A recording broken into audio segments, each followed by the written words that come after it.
అవన్నీ. Sir good morning అండి.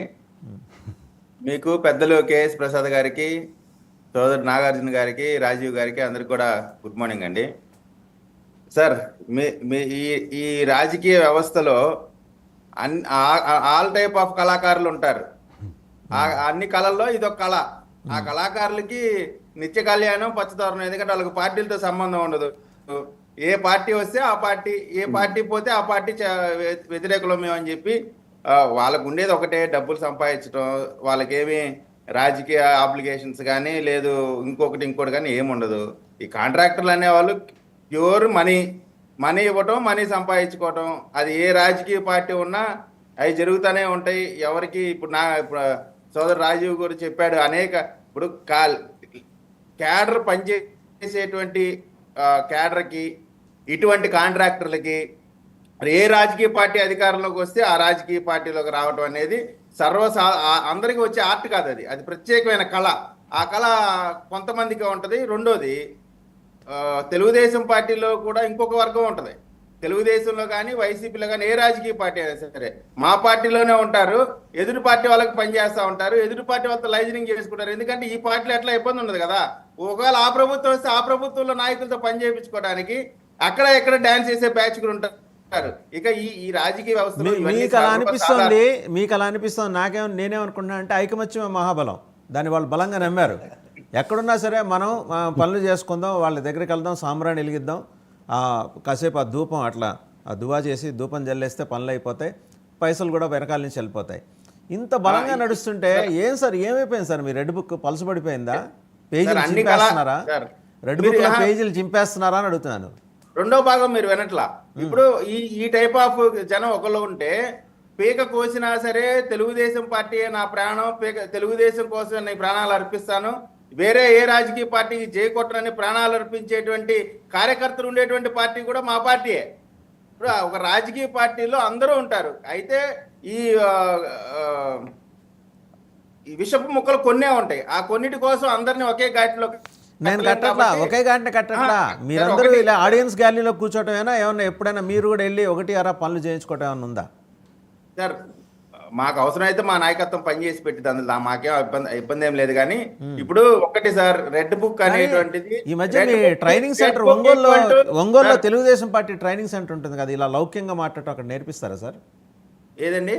ఒంగోలులో ఇదివరకు ఒక ఆయన ట్రైనింగ్ సెంటర్ పెట్టారు. మీకు ఇప్పుడు నడుస్తుందేమో. ఇలా లౌక్యంగా అంటే కర్ర ఎరగకుండా పాము సాగకుండా మాట్లాడటం నేర్పిస్తారు అక్కడ మీకు? దాంట్లో కర్ర ఎరగకపోవడం అంటే రాజకీయ వ్యవస్థలో సామాజిక, మీకేమన్నా కావాలంటే మా నాయకులు చేస్తారంటున్నారు. మీరేమన్నా చేయించుకున్నారంటే చెప్పట్లా మీరు? చిన్న చితకా పనులు నేను అనేది. పోలవరం కాంట్రాక్ట్ ఇలాంటివి అంటలేదు కదా నేను. సార్ మేము రాజకీయాల ద్వారా డబ్బు సంపాదించుకోవాలని వచ్చే వాళ్ళం కాదు. మా పని మేము చేసుకుంటూ, మా వ్యాపారం మేము చేసుకుంటూ రాజకీయ పార్టీలో మా పార్టీ యొక్క గొంతుకు వినిపించే వాళ్ళే తప్ప రాజకీయ పార్టీని అడ్డు పెట్టుకొని సంపాదించుకునే అనే ఆలోచన ఉన్న వాళ్ళం మేము కాదు. వాళ్ళ సపరేట్ బ్యాచ్ ఉంటారు. ఆ బ్యాచ్ వాళ్ళ పనులు కలెక్షన్ కింగులు ఏ పార్టీ ఉన్నా ఉంటారు. కాంగ్రెస్ ఉన్నా ఉంటారు, టీడీపీ ఉన్నా ఉంటారు, వైసీపీ ఉన్నా ఉంటారు, బీజేపీ ఏ పార్టీ అయినా కలెక్షన్. మీకు విషయం చెప్పమంటారా? ఈ సీసీటీవీ ఫుటేజ్ డైరెక్ట్ గా సీఎం గారి నోటీస్కి వెళ్ళింది. ఆయన చూస్తూనే కన్నెర చేయటం, ఆగ్రహించడం రెండు ఒకేసారి చేశారు. ఆయన ఏంటిది అని లోకేష్ గారి నోటీసులోకి వెళ్ళింది. ఆయన కూడా కన్నెర చేశారు, ఆగ్రహించారు. ఈ కన్నెర చేయటం, ఆగ్రహించడం అయినా ఏమన్నా క్రమశిక్షణ చర్యలు ఉంటాయా? అది నేను అడిగేది. చాలా మంది అనుకున్నారు ఏంటి అసలు ఎక్కడ మీరు అనే రెడ్ బుక్ ఎక్కడ ఏంటంటే అరెస్ట్ చేసినేమో లబో దిబోమని గుండెలు బాదుకుంటా ఉన్నారు. ఇక్కడ మా పార్టీ అయినా ఏ పార్టీ అయినా రెడ్ బుక్ అనే దానికి నిర్వచనం ఒకటేనండి. తప్పు చేసిన వాళ్ళు, చట్ట వ్యతిరేకంగా ప్రవర్తించిన వాళ్ళు, ఆ రోజు అధికారం ఉంది కదా అని చెప్పి ఆ ఎడాపడా కేసులు పెట్టి ఇబ్బందులు పెట్టి మనుషుల్ని చంపిన వాళ్ళ మీద వాళ్ళ పేర్లు మాత్రం ఆ రెడ్ బుక్ లో ఉంటాయి తప్ప ఎవరి మీద టార్గెటెడ్ గా కక్ష సాధింపుగా, సోదరుడు రాజీవ్ అన్నట్టు ఎవరి మీద కక్ష సాధింపు అనేటువంటి కార్యక్రమే లేదు.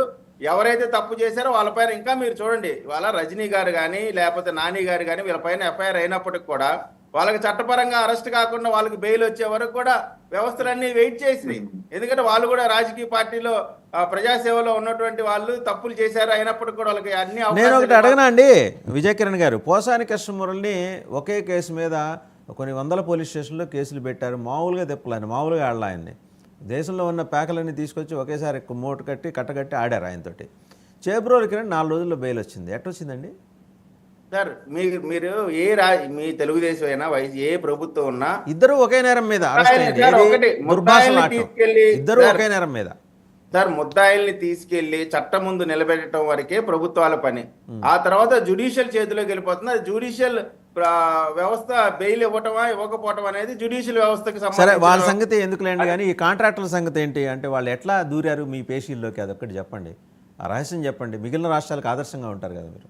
సార్ మాకు తెలిసినంత వరకు కాంట్రాక్టర్లు అయి ఉంటారు. కాంట్రాక్టర్లు ఏ ప్రభుత్వం పనిచేస్తూ ఉంటారు. దానికి మాకు ప్రత్యేకంగా మా పార్టీ వాళ్ళ పార్టీ అనేది ఏముండదు. ఏ పార్టీ అయినా కాంట్రాక్టర్ టెండర్లు పడతాయి. టెండర్లో ఎవరు లెస్ చేస్తారో వాళ్ళ కాంట్రాక్ట్లు వస్తాయి. వాళ్ళు వర్కులు తీసుకుంటారు, పని చేస్తూ ఉంటారు. అంతేగాని మేము ప్రత్యేకంగా వైసీపీ వాళ్ళకో ఇంకోళ్ళకో ఇచ్చేటువంటి వ్యవస్థ కాదు. నామినేషన్ పద్ధతిలో ఇచ్చేటువంటి వ్యవస్థ కాదు. కొంతవరకు నామినేషన్ లో ఇస్తారు, మిగతా అన్ని కూడా టెండర్ ప్రాసెస్ లోనే జరుగుతాయి. కాబట్టి దానికేమి ప్రత్యేకంగా మేమేదో వాళ్ళకి ఇచ్చామనేటువంటి దాంట్లో ఎటువంటి వాస్తవం లేదు. కాంట్రాక్టులు వాళ్ళ వాళ్ళ ఆర్థిక పరమైనటువంటి వ్యాపారం, అది వాళ్ళ వ్యాపారస్తులు వ్యాపారం చేస్తారు. మళ్ళీ మీ దగ్గరికి వస్తా అంటే ఒకసారి ప్రసాద్ గారి దగ్గర వెళ్తాం. ప్రసాద్ గారు, అదండి ఎవరున్నా పనులు చేయించుకోవటం. ముందుగా 9 టీవీ ప్రేక్షకులకు నమస్కారం అండి. అలాగే ప్యానెల్లో ఉన్న పెద్దలకి మీకు కూడా నమస్తే. మీరేంటి వాళ్ళ